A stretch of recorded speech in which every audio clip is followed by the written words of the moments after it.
मानूर ने सेठ अकरम को साफ साफ जवाब दे दिया है और कह दिया है कि तुम चाहे जो मर्जी कर लो, तुम्हारी ये ख्वाहिश मैं नहीं पूरी कर सकती।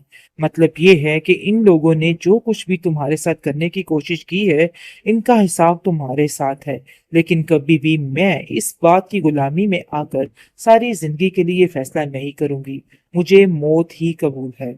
लेकिन जी आप देखेंगे कि ट्रम्प कहता है कि मुझे समझ नहीं आ रही कि तुम अपनी मौत को आखिर क्यों अपने हाथों से बढ़ावा दे रही हो। मैं नहीं चाहता तुम्हारे साथ कुछ बुरा करना, लेकिन शायद तुम्हें इस चीज की समझ नहीं आ रही। लेकिन ये मामला बहुत संगीन से संगीन होता जा रहा है। बहुत जल्द सारी हकीकत खुल जानी है। जैसा कि अभी आपने फिलहाल देखा कि जैन को अरेस्ट कर लिया गया है, लेकिन इसके बाद खुद आकर सारे मामला ठीक हो जाएंगे और खुद अकरम को ही उसके अंजाम तक पहुंचा दिया जाएगा। मदीहा इस बात को ठान कर बैठ चुकी है। अब जब तक मैं मानूर को इस घर की बहू नहीं बनाती, अपने जैन की बीवी नहीं बनाती, मुझे उस दिन तक सुकून नहीं आएगा, चाहे जो मर्जी हो जाए। मुझे इस चीज का अंदाजा हो गया है कि अब मुझे किस तरीके से चलना है। मैं जान चुकी हूँ कि मेरे लिए मेरे बेटे की अहमियत कितनी जरूरी थी। काश मुझे ये सब कुछ पहले पता चल जाता। लेकिन अफसोस की बात यह है, इन सब चीजों का अंदाजा मुझे पहले था ही नहीं। मैं बहुत ज्यादा इस बात को लेके परेशान थी, लेकिन अब मुझे समझ आई कि मेरा इंतखाब कितना बुरा था। हमने अपने बच्चों के साथ जबरदस्ती करके कुछ भी अच्छा नहीं किया है। हमें उसी दिन मना कर देना चाहिए था महविश को, जब उसने पहला कदम बढ़ाया था जैन को हासिल करने के लिए। लेकिन शायद हमारे नसीब में ये सब कुछ देखना लिखा था। दिलावर काफी परेशान है और कहता है कि आखिर मेरी तरबियत में कहाँ कमी रह गई है, जहाँ पे मैं अपनी बेटी को समझा नहीं पाया कि हकीकत क्या है और हकीकत क्या नहीं है। लेकिन अब जाकर मुझे इन सब चीजों का बड़े अच्छे तरीके से ख्याल आता है कि मैंने बहुत ही गलत किया है सब, और लोगों ने साजिशें कर करके क्या कुछ नहीं कर दिया। लेकिन जी दूसरी तरफ काफी ज्यादा परेशान हो चुका है ये बंदा जफर, और कहता है कि मुझे हर किसी से माफी मांगनी है। मैं काफी परेशान हूं कि मैंने बहुत गलत किया है, जिसकी वजह से मैं सबसे माफी मांगता हूँ। नाजिया ने तो उसको माफ कर दिया और कहती है कि जब तक तुम्हें मानूर माफ नहीं करेगी, तुम्हें माफी नहीं मिल सकती है। इसलिए जो कुछ भी है, एक मानूर दुआ करो मिल जाए और वो तुम्हें माफ कर दे, वरना बहुत मुश्किल हो जाएगा। इस चीज को शायद तुम नहीं समझ पा रहे हो और बहुत हल्का ले रहे हो, लेकिन ये हल्का लेने वाली बातें नहीं है। मैं तुम्हें समझाने की कोशिश कर रही हूँ। अभी भी वक्त है, मानूर को तलाश कर लो और सब ठीक हो जाएगा। हो सकता है कि वो तुम्हें माफ कर दे, क्योंकि उसका दिल बहुत बड़ा है और वो तुम्हें जरूर माफ करेगी। जिस पर वो नाजिया को कहता है कि तुम्हारे कहने से पहले मैंने ये सब कुछ सोच लिया है कि मैं मानूर से माफी मांगूंगा और उसे कहूंगा कि जो कुछ भी हुआ मुझे माफ कर दे। वो मेरी छोटी बहन है और मैं अब किसी किस्म का कोई भी गलत काम नहीं करूंगा।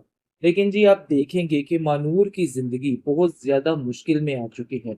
सेठ अकरम समझ रहा है कि वो जबरदस्ती करके मानूर को हासिल कर लेगा, लेकिन ऐसा नहीं होगा। उसने साफ साफ मना कर दिया है और कह दिया है कि चाहे जो मर्जी हो जाए, मैं सेठ अकरम के साथ शादी नहीं कर सकती। और मेरी तरफ से तो उसको साफ साफ जवाब है, चाहे जो भी हो, अब कुछ भी नहीं हो सकता। महविश काफी ज्यादा चीख चिल्ला रही है और रो रही है और कहती है कि देखो जैन, मुझे माफ कर दो, जो कुछ भी हुआ सो हुआ। मैं तुमसे वाकई में बहुत प्यार करती हूँ, लेकिन मुझे लग रहा है कि ये लड़की पागल हो जाएगी, क्योंकि ये 80% तो पागल है ही है, जो 20% रह चुकी है वो भी होने वाली है और इसके पास कोई भी चारा नहीं है। उसकी बातें बुरे तरीके से ये चीज बता रही हैं कि उसका एंड बस पागलपन मेंटल हॉस्पिटल में ही होना है। फाइनली सेठ अकरम पूरी पूरी तैयारी कर चुका है कि वो मानूर के साथ इसी वक्त निकाह करेगा, क्योंकि उसके मामा और मुमाने की सारी हकीकत उस पर खुल चुकी है कि उनका दिल अब फिर दोबारा से मानूर के लिए पिघल चुका है। और वो उससे माफी मांग चुके हैं कि मानूर बेटी, हमने जो कुछ भी किया हमारी मजबूरी थी, लेकिन तुम हमें माफ कर दो। जिसकी वजह से ये बात किताब ना लाते हुए सेठ अकरम ने फैसला किया कि अभी और इसी वक्त मेरा मानूर से निकाह कर दिया जाए। इसके अलावा मेरे पास और कोई भी चारा नहीं है और मैं यही चाहता हूँ। लेकिन जी आप देखेंगे कि ऐन मौके पर इस किस्म के हालात बन जाते हैं कि न जाने क्या हुआ कि सीधा जैन को ही पुलिस पकड़ के ले जाती है, क्योंकि सेठ अकरम कुछ इस तरह की चाल चलता है कि काम खराब हो जाता है।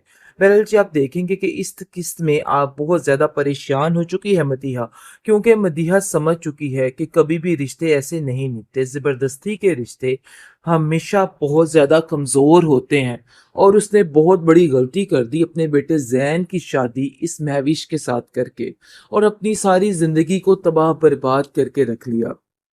क्योंकि उसका बेटा किसी चीज़ से भी खुश नहीं है और उसका दिल काफ़ी ज़्यादा परेशान है, जिसकी वजह से वो भी काफ़ी ज़्यादा उदास हो चुकी है और साफ-साफ कह देती है कि देखो दिलावर, कभी भी रिश्तों को मज़बूती से थामना हो या बनाना हो तो उन पर ज़बरदस्ती मुसल्लत मत करो। माँ-बाप को अपनी मर्ज़ी नहीं बल्कि बच्चों की मर्ज़ी के मुताबिक ही रिश्ते करने चाहिए। जहाँ पर आपको लगे कि आपकी औलाद ये सब कुछ नहीं हैंडल कर सकती, उसका दिल नहीं है, वहीं पे अपने दिल को पीछे रख के अपनी औलाद की अहमियत को तरजीह देनी चाहिए। लेकिन शायद हमारे दौर में ये सब कुछ नहीं चलता और बहुत मायूब समझा जाता है। लेकिन इसमें कोई आर नहीं, मैंने अपने बेटे ज़ैन को अपने हाथों से जाते हुए देखा है कि उसका दिल मानूर की याद में किस तरह से डूबा हुआ है और लोगों ने साजिशें कर के क्या कुछ नहीं कर दिया। लेकिन जी दूसरी तरफ काफ़ी ज़्यादा परेशान हो चुका है ये बंदा ज़फ़र और कहता है कि मुझे हर किसी से माफ़ी माँगनी है। मैं काफ़ी परेशान हूँ कि मैंने बहुत गलत किया है, जिसकी वजह से मैं सबसे माफ़ी माँगता हूँ। नाज़िया ने तो उसको माफ़ कर दिया और कहती है कि जब तक तुम्हें मानूर माफ़ नहीं करेगी, तुम्हें माफ़ी नहीं मिल सकती है। इसलिए जो कुछ भी है मानूर दुआ करो मिल जाए और वो तुम्हें माफ़ कर दे, वरना बहुत मुश्किल हो जाएगा। इस चीज़ को शायद तुम नहीं समझ पा रहे हो और बहुत हल्का ले रहे हो। लेकिन ये हल्का लेने वाली बातें नहीं हैं, मैं तुम्हें समझाने की कोशिश कर रही हूँ अभी भी। वक़्त है, मानूर को तलाश कर लो और सब ठीक हो जाएगा। हो सकता है कि वो तुम्हें माफ़ कर दे क्योंकि उसका दिल बहुत बड़ा है और वो तुम्हें ज़रूर माफ़ करेगी। जिस पर वो नाज़िया को कहता है कि तुम्हारे कहने से पहले मैंने ये सब कुछ सोच लिया है कि मैं मानूर से माफ़ी माँगूँगा और उसे कहूँगा कि जो कुछ भी हुआ मुझे माफ़ कर दे। वो मेरी छोटी बहन है और मैं अब किसी किस्म का कोई भी गलत काम नहीं करूँगा। लेकिन जी आप देखेंगे कि मानूर की ज़िंदगी बहुत ज़्यादा मुश्किल में आ चुकी है। सेठ अकरम समझ रहा है कि वो ज़बरदस्ती करके मानूर को हासिल कर लेगा, लेकिन ऐसा नहीं होगा। उसने साफ-साफ मना कर दिया है और कह दिया है कि चाहे जो मर्ज़ी हो जाए, मैं सेठ अकरम के साथ शादी नहीं कर सकती और मेरी तरफ से तो उसको साफ-साफ जवाब है, चाहे जो भी हो, अब कुछ भी नहीं हो सकता।